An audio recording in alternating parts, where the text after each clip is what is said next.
কে বাঁচিয়েছো আর এখন তুমি 10টা জ্বলন্ত গাড়িকে ডিফ্লেক্ট করেছো। এবার সময় চতুর্থ ধাপের। এবার ট্রেনের পালা। টাইমার অফিসিয়ালি শুরু হয়ে গেছে। তাহলে আমি যাই। চতুর্থ ধাপের জন্য গুড লাক। Thank you. ওইরকম দৌড়চ্ছে কেন?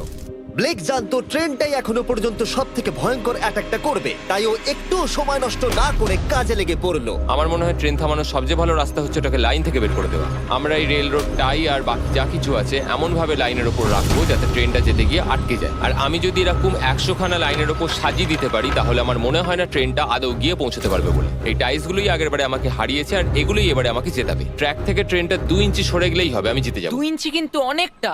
আমাকে করতেই হবে। সবটা সাজানো হয়ে যাওয়ার পর উপর থেকে আমি কংক্রিট ঢেলে দেবো আর আমাকে এটা এবারে করতেই হবে ভাই, আমাকে এটা এবারে করতেই হবে। ব্লেক তার ক্রিউদের সাথে গোটা রাত জেগে কাজ করলো, আর যখন আমি পরের দিন সকালে গেলাম তখন আমি দেখলাম ওর প্রস্তুতি অনেকটাই এগিয়ে গেছে।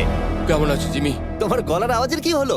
চিন্তায় গলা বসে গেছে। তোমরা জানো যে ও এই ভিডিওতে $2.5 লাখ হেরে গেছিল, এই ভিডিওতে $500,000 হেরেছিল। আমার মনে হয় ব্লেক হাঁটতে হাঁটতে ক্লান্ত হয়ে পড়েছে, কিন্তু এবারে ওর কাছে একটা দারুণ আর্মি রয়েছে। এখন ওরা গাড়িগুলোকে ট্রেন ট্র্যাকের উপরে রাখছে, যেগুলিকে আমরা তৃতীয় ধাপে জ্বলন্ত অবস্থায় ফেলেছিলাম। সময় কিন্তু দ্রুত কমে আসছে, আর ট্রেনের আঘাত সামলে ল্যাম্বরগিনিটাকে বাড়ি নিয়ে যাওয়ার জন্য ব্লেককে আরো অনেক জিনিস ট্র্যাকের উপরে আনতে হবে, যেমন শিপিং কন্টেনার্স, ম্যাট্রেস আর তার সাথে কুশনও। ব্লেক এখন খুব পরিশ্রম করছে, আমি এখন তাই ওর দলে। আর ওয়াটার ট্যাঙ্ক, হয়তো ব্লেক জানি না ও কি করছে। যাই হোক, আর মাত্র 11 মিনিট বাকি আছে। সময় শেষ হবার আগে ব্লেকের যা যা কিছু করণীয় ও সব কিছুই করে ফেললো। আর